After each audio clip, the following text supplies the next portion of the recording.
So the American soldier, the average doughboy in World War I. Some of you may be aware, I'm sure, that where we are right now sits within something called Camp Sevier. Now, when America began to mobilize, we also instituted something known as the National Draft, all right, which was very new. And so you went overnight from 110,000 regular Army men and 70,000 to 110,000 now National Guardsmen overnight to drafting 4 million men. Well, you've got to train them and you have to get them outfitted. So immediately the United States government began looking for training camps in which to train these men. And the South was only too happy to volunteer to host camps.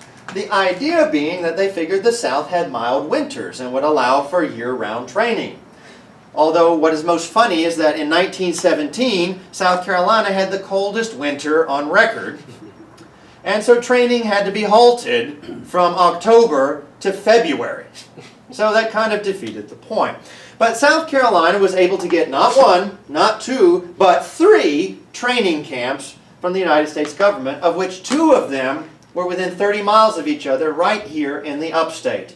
Camp Sevier here in Greenville and Camp Wadsworth right up I-85 up in Spartanburg, South Carolina. And South Carolina was very thrilled at this thought because it's money, soldiers, and prestige.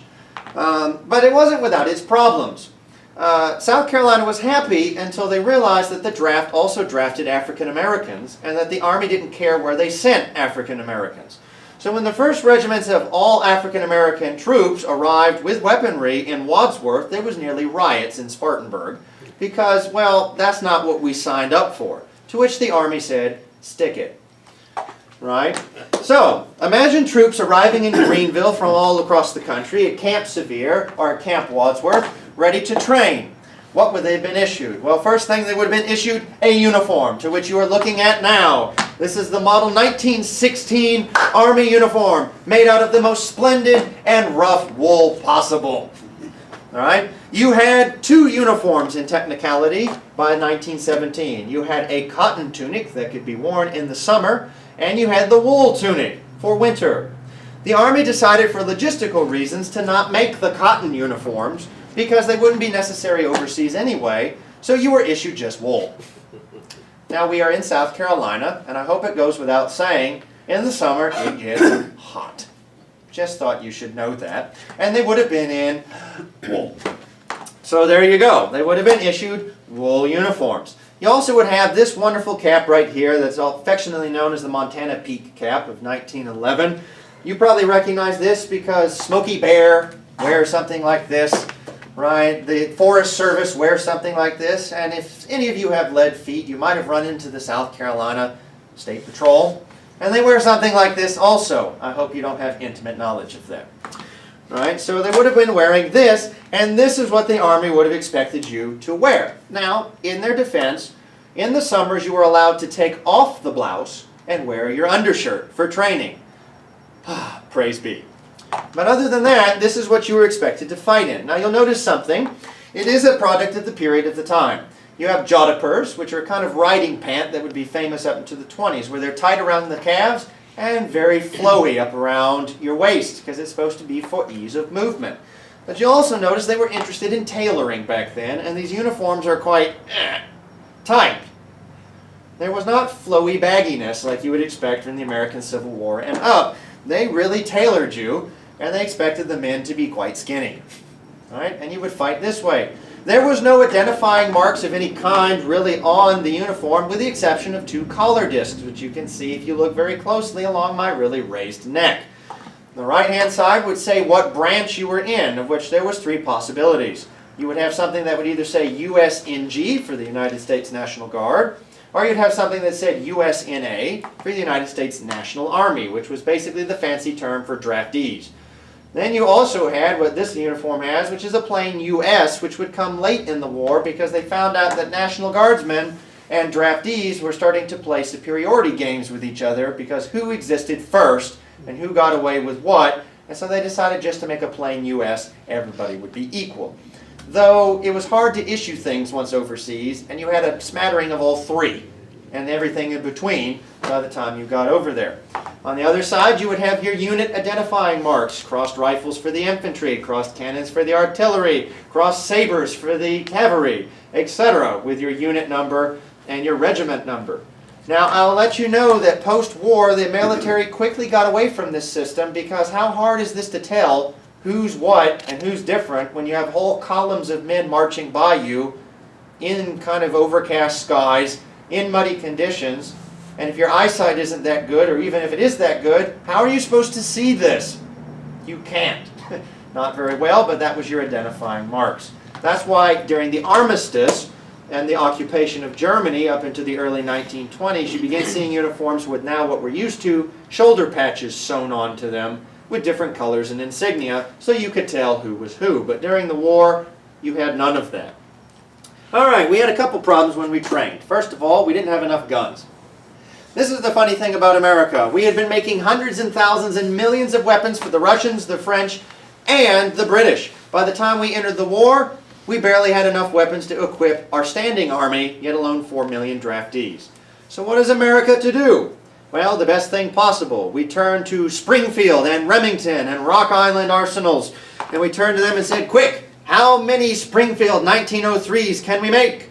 And they said, well, give us 6 months to tool up, 6 to 8 months to tool up, train them in, we'll start churning them out. We said, we don't have time for that. Quick, what can we do? To which they turned to a company called Eddystone, Westinghouse, owned by Remington, who had just finished a contract for 600,000 weapons for the British of something called the P-14. This was supposed to be a new weapon that the British were going to design to get rid of the aging SMLE, or Short Magazine Lee Enfield rifle. Only problem is that they had only approved this design by the time the war broke out, and when push comes to shove in a war of attrition, you stick with what you know. So the British just kept pumping out SMLEs, and it asked the U.S. to manufacture their newer gun as fast as they could. Well, the U.S. had just manufactured well over 1 million of these, and the company had just finished its contract. So the American government went to Remington Westinghouse and said, hey, how long would it take you to make Springfields? They said 6 to 8 months to get ready. They said, we don't have 6 to 8 months. Remington looked and said, hey, we just finished making these for the British. And they said, well, we don't want to really make 303, the British round, to fire, supply issues and all. Is there any way you could convert this to fire 30-06? And the factory looked at it and said, yeah, it'd take us a month to do that. And they said, make as many as you can. So interestingly enough, the propaganda of the era, and most posters and all that you will see, shows the doughboy with the venerable 1903 Springfield. 3 out of every 4 doughboys would actually fight with this by the time they went overseas. America didn't like to admit we were fighting with a foreign-designed weapon, so no propaganda would show it. But even Alvin York, our famous Medal of Honor winner in World War I, he used this gun. Not this exact one, but this model of gun, in his feet. So 3 out of every 4 doughboys would have actually been using a British-designed gun, which we remodeled, the model 1917 Eddystone. Beautiful, fires 30-06. It's slightly heavier than the Springfield, but honestly, having shot both of them realistically, though it was unpopular for doughboys to be issued what they called the British Enfield, even though that is not its accurate term, it does have certain shooting advantages we would know to this day. If any of you are old enough to remember or own a 1903, you would realize that it has iron sights right here about the top. And you'll notice something about the M1917. It was one of the earliest to have a peep sight in the back, and it's moved the sight picture all the way to the back of the muzzle, which if any of you have done any shooting, which most of you being veterans you would know, the longer your sight picture, the better targeting you're going to have, the better balance you're going to have. The gun actually was superior in many ways, though sorry we didn't make it. It also had the advantage of the Springfield, carried 5 rounds of 30-06 per load. Because of the design, because the 30-06 is a rimmed cartridge versus a non-rimmed cartridge like the British 303, when we redesigned the receiver to be able to load, we could fit 6 30-06 cartridges instead of 5. So you got an extra round, which is kind of nice when you're fighting. Right? So this would have been the weapon 3 out of 4 doughboys would have fought with. Just one problem. We have to make them fast enough and ship them overseas. So what do you train with? Anything we could find. Most men, most doughboys who trained in the United States would not even handle the weapon they would fight with until they arrived in France. They would fight with old Krag Jorgensens that came out of the Spanish-American War, out of our arsenals. And a lot of them even trained primarily on wooden rifles that could not fire a shot. Contrary to the yellow journalists of the age that said our men were marching with broomsticks, well, we were a little bit more advanced than that. They had broomsticks shaped like guns. So that's what most of them would have actually trained with, only to receive this when they went overseas. Although, when you talk about the 30th Division here in Camp Sevier, by the time they went overseas, they didn't even get this. They got immediately assigned to the British. And so for supply issues, the British took away our guns and handed us the short magazine Lee Enfield. It's a very well-known gun. It lasted all the way through the 40s and the 50s. The British used it for quite a long time. And it's very distinctive because of this little snot nose up here at the top. You can see them in all pictures. It's a very unique design for it. And the only advantage this thing had was that apparently it was very tolerant to mud. And second to that, it was the only weapon of the era that was mass issued by an army that allowed you not 5 rounds, not 6 rounds, but 10 rounds of ammo before reloading. That can be quite handy in certain circumstances. But the 30th Division, the doughboys that would have trained right here in Sevier and broke through the Hindenburg Line, which Greenville County and Greenville City will be celebrating this year, they would have actually fought with a purely British weapon, the SMLE, the short magazine Lee Enfield. So you can tell we were having to borrow things from our allies all over the place. In fact, when America went over to France, we didn't even have a grenade. We had to borrow them from the French. We also didn't have a gas mask. We hadn't bothered to make any. We had to borrow them from the French and the British. You can tell we were really a hobnob group that had to beg and borrow even though we had made billions selling to our allies before the war.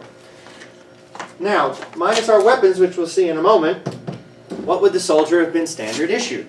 Well, 2 things changed very quickly. The standard uniform would have had you wearing these boots with something, if you look at period pictures of the time, something called a canvas legging, which would have been like your spat, which would have been over the top of the boot and wrapped around your leg. There's just one problem with these. They're kind of nice, but they're made of canvas. And any of you who are World War II, Korea veterans or whatnot will know that canvas likes water. Or maybe I should say it doesn't like water. It sucks it in and never gets rid of it. And when you want to keep your feet dry, this is not really a great material. So by the time the U.S. got over there and realized these are bad, not good, right? They looked at every other army, which they could have done years before, and realized they used something that the British first took out of India called patties, which are literally just wool wrappings, which are much cheaper to make than these, and they're quite easy because you wrap them around your leg, you get better ankle support. You'll notice most pictures in combat we're wearing these. And the cool news is you can stick another set in your back. When they get wet, you unwrap them, wring them out, hang them up to dry, and put a fresh pair on. You can't do that with the canvas leggings. So stateside during training, many of them had these. As soon as they went overseas, they chucked these, and they got these leggings. They're very actually comfortable. But that's what they were. But we had another problem. The hat. Did anyone notice that this is made of felt? A bullet, it will not stop. It also will not stop you banging your head on a 2x4 or something over your head in combined trench light. So what is somebody supposed to wear if not this, which doesn't store very well and collapses quite easy? Well, thankfully we had our allies again, and the British introduced us to a beautiful system, the Brodie helmet, which you might have noticed before in pictures. It looks like an upside-down soup bowl. All right? And we learned really quick that these are fantastic. Put these on, probably used to pictures with these, but I hate to tell you something, a bullet, this will not stop. Doesn't stop a bullet at all. There were some claims to testing ranges that a .45 caliber bullet could actually be deflected at up to 200 yards. But first of all, when you're pulling out your pistol, you're probably fighting a lot closer than 200 yards. And as I said, rifle cartridges are so high-powered, moving at 2,400 to 2,900 feet per second, they just blow right through this. So some people would ask, what is the point of this helmet? It was a very important point because, believe it or not, bullets were not the primary killer of the First World War. Artillery was, and specifically shrapnel. And this helmet does do that quite well in that it protects you from shrapnel. Because you can imagine a troop is fighting in a trench. You're mostly, unless you're going on a charge and getting slaughtered by a machine gun nest, You're just standing in a trench. The only part near the top would be your head. And artillery doesn't have to fall and blow up in your trench. What a lot of the artillery units at the time realized is shrapnel. They would fire something over your trench from miles away and have it blow up above you, sending shards of flaming hot metal right down at you. Well, that's really bad for your head, for your upper chest. It's really bad. But this helmet is actually quite useful for deflecting artillery shrapnel. What happens is, even though it looks weird, and if you look at it, you notice it doesn't protect the side of my head from bullets, which it was never designed to do. It does take stuff flying from above, cause it to hit, and deflect away from my head, neck, and upper chest region, which is kind of the vital area of my body.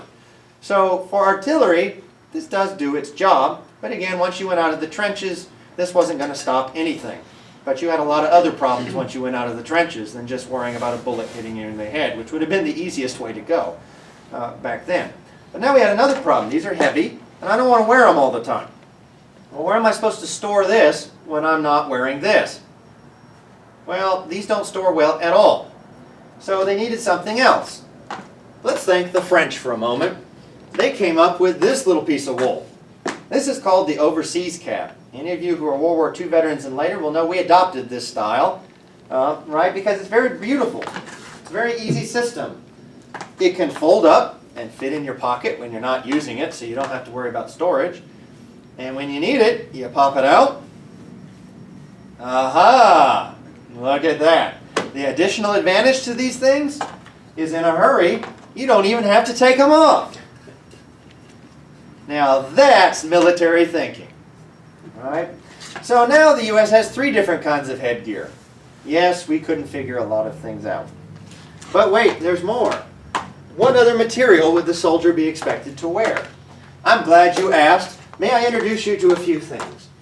First, let me introduce you to the Model 1910 Cartridge Belt. The standard soldier was to be issued 100 rounds of .30-06 ammunition, of which only 70 rounds he was allowed to access without an officer's permission. The last 3 on the right-hand side of your cartridge belt would have to stay within their pouches, their canvas pouches, until instructed by an officer. Now let me ask you, in combat, do you really think any of them are waiting for an officer to tell them to access the last 30 rounds? I don't think so, but that's what the manual said. So it was equipped with the height of military technology for the time. You would quickly put this nice canvas heavy bag, once you have 100 rounds of ammunition on, you set it right there at your waist, and you were equipped with a few necessities. 1, water. Excellent, which a lot of doughboys by the time they went to France basically called death milk. Why? Because we realized germs could get in wells. So the military did what they thought was a great idea at the time. They dumped chlorine in all of the wells. They dumped it so thick at times it looked like milk when you were pouring the water out. So can you imagine our boys drinking chlorinated water of high proportion? Well, I guess you didn't get a lot of complaints about them because back then the military didn't care. B, they didn't know. And C, you had a lot of other ways to die before chlorine ever got rid of you. So anyway, you had your nice canteen, which many of you will recognize because other than installing a plastic cap, it's basically the same thing you would have had in the Second World War, Korea. It's just a nice little piece of tin. This is your water right here. Excellent. But wait, there's more. What happens if I get hurt, you ask? What was the soldier to rely on until the stretcher bearers could get to them? I'm so glad you asked. Don't worry. The military has your best interests in mind, as all of you soldiers know. Your medical kit. Right here, this itty-bitty little thing, is your medical kit. Now, this little tin has all that they expected you to need until you could get to an aid station. 2 bandages sealed from the outside, and a little bit of blood coagulator. That's it. That's it. You get a hole blown in your chest, I hope you can stuff enough of this in there until someone gets to you. That's all you had. And sadly, not to make light of it, but most soldiers never would have survived long enough anyway to get to an aid station with the way combat was at that point. But that was all you were supposed to have, was that little medical kit to hold you until you got to an aid station where the doctors could do something. But wait, you say, well, that looks like you could probably move and enjoy life. That's if this was the entire kit. Let me introduce you to the worst piece of U.S.-designed military technology in history. Let me introduce you to the Model 1910 Pack. 100 pounds of gear that you were expected to fight with. including such non-necessary items for the trench as a shelter half, right down here, which would have been a blanket with your half a shelter half. You had to find another soldier to put the two halves together to make your tent, which you didn't use anyway in the trenches, and a ridgepole, 5 wooden stakes, and 2 ropes to help with your side. You had to carry that down here. Up at the top, you'd have your entrenching tool. Out of a squad of 10, 7 would be given a shovel, 2 would be given a pick mattox, and 1 would be given a hand hatchet, right? And that's how you were supposed to dig or build or do anything. At the top, you'd have your mess kit, right up here at the top, so you could eat. And then inside, you were supposed to carry all your changes of clothes or whatever you needed, whatever little personal gear you could, and 3 days emergency rations. By the way, this looks like a container, but if I were to take this thing apart, there is no actual containers in this at all. It's one flat piece of canvas that you have to make compartments out of by strapping straps together in convenient methods to make containers. This is all one flat piece of canvas, of which you were expected to put the whole thing on. And as I said, I'm going to pick on it in a moment because most of you are military men, so we can have honest talk about how the military doesn't know what it's doing. I'm sure none of you had that experience, right? Right? You got over in combat and you realized you had to do other stuff. All right. In fact, this is so poorly designed. There we go. Let me get my strap in place.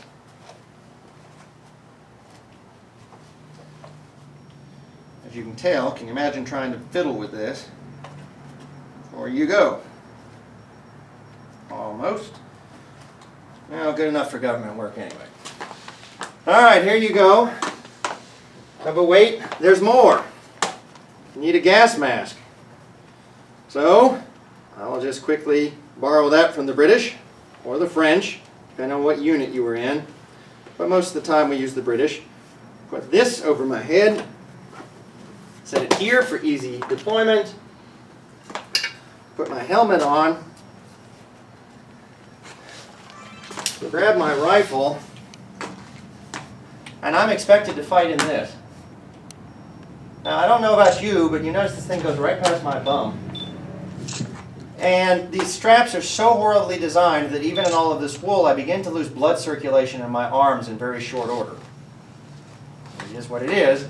But can you imagine having to fight with this? Several problems with this. One, I don't even need this. I'm never going to use it over there. But you were issued with it. Again, military men went over there and did whatever they were going to do. You see a lot of pictures where this bottom part was literally just taken off and discarded. Second problem, I might need a bayonet. Does anyone see where my bayonet is? It's right there. The idea was it wouldn't get in my way when I kneel. There's just one problem. Let me demonstrate to you both the design of this uniform and these straps. Let me try and get my bayonet.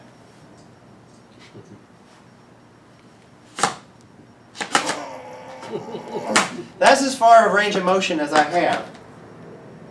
How am I supposed to get my bayonet? Well, you either take this entire outfit off, which that's probably not very convenient in whatever you're about to do, or you have to get your buddy to grab it for you. So most of them had to actually have someone else pull it out for them. That's probably not a very efficient system at all. And again, if I needed anything out of this pack, I'd have to take the entire pack off, literally unstrap everything, and have the whole thing open up to get to it. It's the worst designed pack in probably military history, which is why they got rid of it pretty quickly. But 100 pounds on your back, in all of this, and you're expected to fight with all of this. But wait, there's more. What happens if I have a gas attack? Gas, by the way, was not the primary killer of the First World War, but it was definitely the most feared. It was definitely the most psychologically feared weapon. And most people, when they think about the First World War, we think about gas. So I'm about to show you the feared image of the First World War. And I need to say something about gas. Does anyone know who the first ones to develop gas warfare were? Might surprise you. That's your hint. Anyone know who was the first to think, hey, if we use gas, we could get people out of trenches? The French. The French developed tear gas. You can thank them for it. The French developed tear gas, which they thought was rather effective. But militaries very quickly found ways to compensate and deal with that. You can be thankful you weren't the French military when they first trialed gas mask systems. Their first rule in 1915 for dealing with gas warfare was they provided you with a cloth with straps to which the soldier, when they heard the gas alarm, was to urinate in it and put it on his face. How you expect any soldier to be able to do that in combat anyway, I have no idea, but you know, that was, we're all learning in the First World War. Then you had the most deadly gas of the war, believe it or not, chlorine gas. And chlorine was absolutely horrible because it affects the eyes, the nose, the throat, the lungs, and you basically just suffocate to death from the inside out. Chlorine was the most deadly, though it was not the most feared, but it was the most deadly. Then you have something called phosgene. And what phosgene gas was a combination the French dealt with where they mixed chlorine with another chemical, and the other chemical was to help get people to itch so bad that they would take their masks off and thus suck in the chlorine. So you had phosgene, and then you had the one that everyone thinks of, mustard gas, which was not the most lethal by any means, but that one was definitely the most feared because unlike the others which affected you from the inside out, mustard gas affected you from the outside in. Right? So as soon as you were exposed to it, you're blistering. And it was also the most excruciating one if you're going to die from it, to die from, because it would blister the inside of your lungs, and your lungs would slowly fill with fluid, and you would literally drown on the inside out. So, while the U.S. enters the war, we have no gas mask whatsoever. And in fact, most soldiers didn't receive any gas training, which meant American soldiers did horrible when the first gas attacks happened. We freaked out. We didn't know what to do. So the British and the French came to our rescue and said, listen, sorry Yanks, you need some stuff. So they gave us gas masks. And I'll now demonstrate. You would have worn it here because the idea is you need your hands free. You don't need to be holding a respirator and put this thing on because you're fighting. So when the gas alarm was given, the soldier would immediately grab this pouch, reach in. Now this is a reproduction because again, I don't want to breathe in an original one. They would pull out the mask. They would immediately grab it. Their chin straps, they would immediately, usually just shove this right off. It would hit the ground, but I'm not going to do that to your floor. You just drop it, and then I'm not going to be able to talk for a second when I put this on, but just know that I'm about to show you the great feared image of the war. And actually to do that, I need some help really quick. Could someone pull this bayonet out for me? Because I can't do that. Thank you, sir. Wonderful. Looks like a Navy man. You can always trust the Navy to help you out. All right. Set that there for a second. All right. Now, I'm not going to be able to talk when I put this on, other than sounding like Darth Vader, but you'll get the view. I want you to imagine what you're about to see coming out of mist or smoke or gas coming at you, and imagine the turn of the century. You've never seen stuff like this, how terrifying this would be.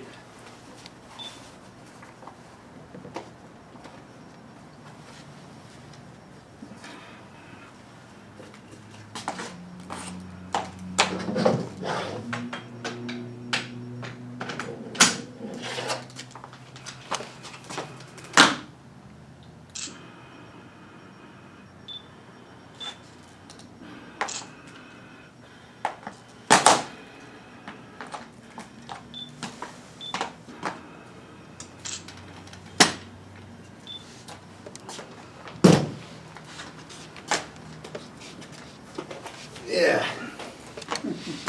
Yeah.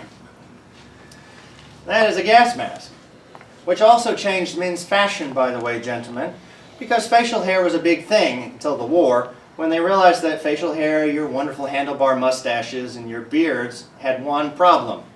It wouldn't give this mask a very good fit. And you want your masks to fit very well, because the alternative is not pretty. So it was the first time in history where the military mandated that you shave every day. Because the idea is they don't want you to die from a gas attack. Well, can you imagine what happens after 4 million men get trained to shave every day? What's going to happen when they all come home? Shaved faces are the way to go. All those ladies want them shaved faces. And by the way, you might have heard of the one company that got very brilliant. There was one company that made shaving equipment that managed to donate to the United States government stuff for every soldier. Its name was Gillette. Might have heard of that before. They sent a razor to every doughboy. I wonder what company they used when they came back. Anyway, that's where you have Gillette. And the final thing I'll point out, then we're going to move to Q&A, because there's lots of stuff I could talk about, but I don't know what exactly interests you. Let's talk about timepieces for a moment, because this is another thing that the war changed in America. Up to the war, you would have this, a pocket watch. And this was the first time where militaries really needed to know what time it was, because when you have a battle line that's 217 miles long, and you have to coordinate artillery and troops moving, and when it needs to, you need to all make sure you're at the right time, because you were doing battles not by the sun coming up and just see them and go fight. You had to time what you were doing. So you had watches. Well, the problem is if I'm running around in all this, how do I get it, and what if I break it, and what if I drop it, and this would not be good. So they had to figure out a way to take these wonderful watches and get them somewhere convenient in all of this gear for me to utilize. And so one man came up with this brilliant solution. He took this nice little piece of leather, pretty simple, specially designed, and you sit there and you could put the watch in this little hole and then seal it up. And does this look like anything to anyone? Now I could just seal this onto my arm, and when I need it I could look at it. I've got the wristwatch. How many of you are wearing a wristwatch today? You can thank the First World War, or else you'd be having pocket watches. Okay? This changed fashion as well. Now everyone can wear a watch right there on their wrist. America would go into the war, and we don't get a lot of talk about it nowadays because obviously it was kind of eclipsed by the Second World War 19 years later. And obviously the veterans we have alive today are from that greatest generation and not from the First World War. America also got in it late, and so I think that's another reason it doesn't get a lot of talk. And the third reason it doesn't get a lot of talk is that nothing about the war really fits the modern Hollywood narrative of rah, rah, rah, America is great. Now I do believe America is great. I'm very thankful to be in this country. But we're great because we learned lessons. And the First World War is really the first time where we realized, A, we probably should have a standing army. B, we should probably figure out what we're doing with it because we can't fight like this. And this ad hoc thing, the nature of modern war was getting to a point where you couldn't just expect civilians to stay at home and then all of a sudden bring them all up and try and catch up, because it doesn't work. Had America been in the war longer than it was, by the time we got into France, we only fought in combat 9 months. But I want you to put this in perspective. In 9 months, right, we lost over 290,000 casualties. This is in 9 months. In the whole of 5 years in the Second World War on 2 theaters, we lost only 400,000.